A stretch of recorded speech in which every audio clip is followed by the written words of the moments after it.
tempo que eu via televisão, eu lembro, plantadores de tomate do sul jogam tomate fora. Claro que vão jogar fora o tomate, porque eles sabem que ano que vem tem mais subsídio. E eles podem desperdiçar. Numa condição de economia sem subsídio, ele errou, plantou mais do que o mercado vai absorver, vende mais barato. A decisão individual do consumidor, nesse ponto, é fundamental. Esses fatores subjetivos de escolhas, de preferências, é que determinam.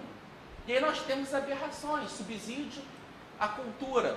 Não, vou financiar. Por que eu tenho que financiar? Aí fica... Tipo financiamento de pornô chanchada no Brasil. Sim, a pornô chanchada. O cinema brasileiro hoje cresceu um pouco mais porque reduziram, não tem mais uma Embrafilme. Só que ele poderia desenvolver mais ainda sem subsídio. Se ele competisse.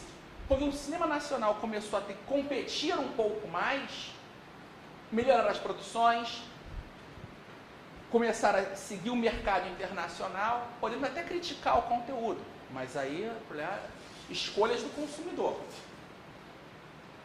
Mas sem essa interferência estatal, melhoraria o processo.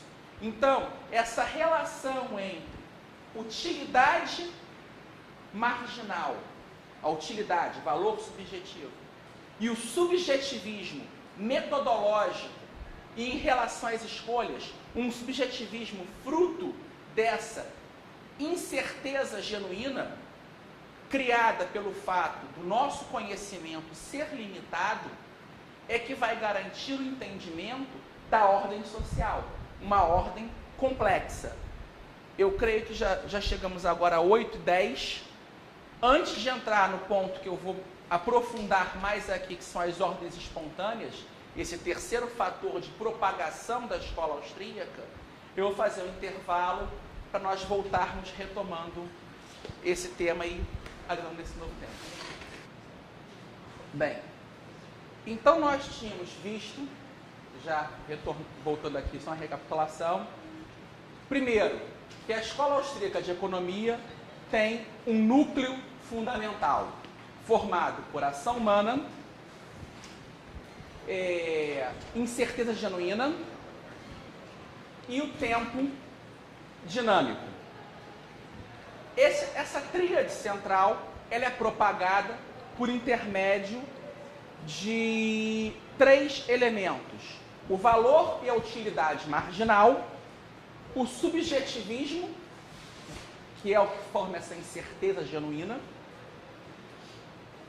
e o próximo ponto é a questão das ordens espontâneas e o confronto entre ordens espontâneas e ordens dirigidas.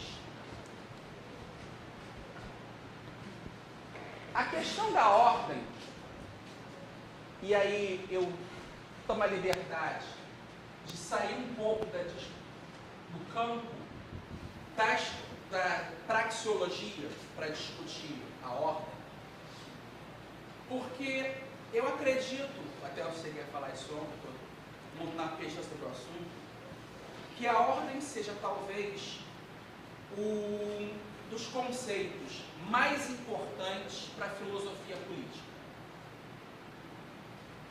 Quando eu falo aqui em ordem, e é complicado porque a palavra ordem, ao longo principalmente dos últimos 150 anos, para ser mais otimista, ou dos últimos 400 anos, para ser mais pessimista, ela sempre foi associada a uma noção de autoritarismo. E eu quero dizer, quando eu falo assim como a palavra autoridade foi confundida com autoritarismo, eu lembro aqui de um sociólogo, que eu gosto muito, Robert Mises, que ele diz que há uma diferença entre autoridade e poder. A autoridade, ela é consensual, ela emana, a pessoa tem uma autoridade por ela só. Exemplo, o Biratan Iori, ele tem uma autoridade pelo que ele é, um bom professor, é uma pessoa que eu não conheço ninguém que não goste do Bira. Ele tem uma autoridade, Sem ser, não, eles podem não gostar das suas ideias, mas eles gostam do senhor como pessoa. Não, então se tem uma certa autoridade, tanto que foi diretor da faculdade, porque as pessoas gostam e confiam, é a pessoa correta. Então exerce uma autoridade. E tem o poder. Na visão do Nisbet, o poder começa na medida em que acaba a autoridade. Quando a pessoa não tem mais autoridade, exemplo, um empresário numa empresa, quando ele tem autoridade sobre os funcionários, ele é respeitado pelo que ele é. Ele é um líder. Quando ele não consegue mais exercer essa autoridade, ele vai precisar de quê? Do poder. Eu sou o chefe, eu tenho dinheiro, eu pago. Então ele começa a utilizar do poder impositivo, porque ele não tem mais a autoridade espontânea. Então essa questão da ordem é o mesmo para da autoridade. Ela foi sendo pervertida, essa palavra ordem. E eu cito aqui, eu vou pautar aqui na fonte um artigo que eu escrevi há alguns anos. Eu não cito porque não é um artigo, digamos, de filosofia política. É uma análise de Star Wars. Está no campo do metadrama, teoria literária, mas chega um momento que no artigo eu vou discutir o lugar da política em Star Wars. Aí sim, não é nada. E eu digo assim, a noção de ordem é vista por Hayek como um conceito indispensável ao exame de todos os fenômenos complexos. Hayek cita isso em Direito, Legislação e Liberdade, volume 1, Normas e Ordem, na página 33. Ou seja, o conceito de ordem é indispensável ao exame de todos os fenômenos complexos. O âmbito da praxeologia é complexo. A catalaxia, as relações de trocas no mercado, é complexo. Então nós temos que entender essa ordem econômica. É importante entender esse conceito de ordem. Eu utilizei aqui ontem, na primeira aula, a ideia dos 3 sistemas da sociedade. O moral, o político e o econômico.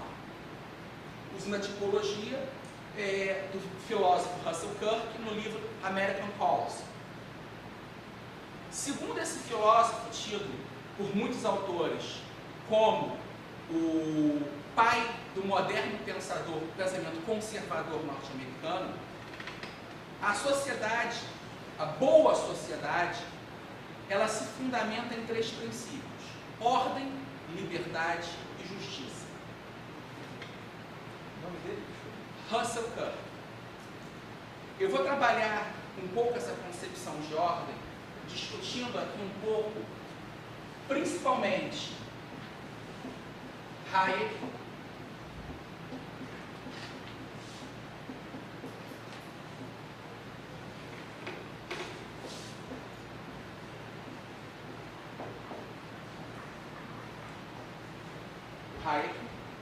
eu vou trabalhar um pouco com um filósofo,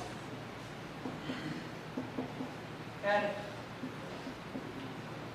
Velin, que desenvolveu toda uma filosofia da ordem, tentando entender a ordem na história.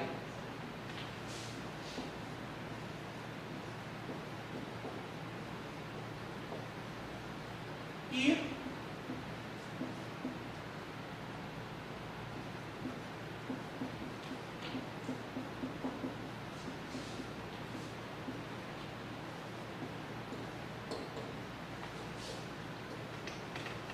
porque, ao tratar do tema da ordem, os 4 autores partem de perspectivas diferentes, mas chegam a conclusões semelhantes.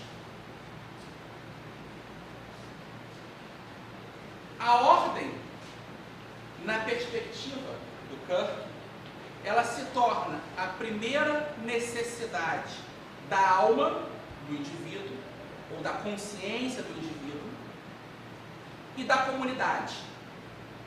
Ambas precisam dessa ordem. E aí a questão do que é a ordem, lembremos, o curso de ordem é neutro. Nós temos a boa ordem e a má ordem. Diz ele, a ordem no campo da moral é a concretização de um corpo de normas transcendentes, de fato uma hierarquia de normas ou padrões, que conferem propósito à existência e motivam a conduta. A ordem na sociedade é o arranjo harmonioso de classes e funções que preservam a justiça, obtém o consentimento voluntário à lei e assegura que todos juntos serão salvos. Embora não possa haver liberdade sem ordem, num certo sentido, há sempre um conflito entre os clamores da ordem e os da liberdade. Muitas vezes expressamos esse conflito como a competição entre o desejo de liberdade e o desejo de segurança. Há um conflito. Até que ponto essa ordem vai existir sem retirar a liberdade individual? Isso é um ponto que a gente tem que sempre se questionar, e isso é um dos temas chaves da filosofia política. Como é possível a vida em sociedade? O homem vive em sociedade porque, Mises diz, não há um instinto natural, é porque evolucionariamente comprovou-se que essa interação social potencializa a ação humana. A vida em comunidade, ela desempenha, nessa visão praxeológica, maiores condições para os indivíduos saírem de um estado de menos conforto para um estado de mais conforto. Esse conceito de ordem, aí na visão do Kirk, está ligado à tradição histórica da sociedade e sua relação com a ordem interna da pessoa.